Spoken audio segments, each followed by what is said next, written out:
Hey everybody, I got a old American lock here. It's a brass padlock. It's got US stamped on the back. Don't know what model it is. It was brought into my buddy's locksmith shop and he cut it off something for the customer. And then he just gave it to me to see if I can pick it. So try and pick it we will here.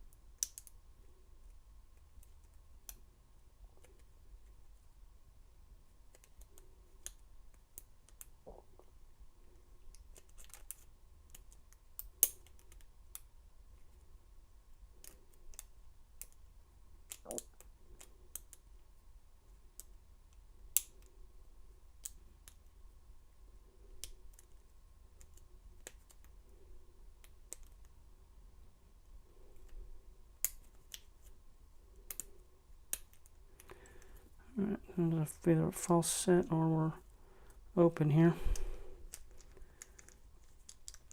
And we're open. So not too hard to pick. And let's see if so it's not guttable, it's just a solid lock. I don't know. Not sure what it is. If anybody knows what it is, you can leave it in the comments. But I guess that's really all we got for this guy for now. And oops. Until next time, we'll talk to everybody later.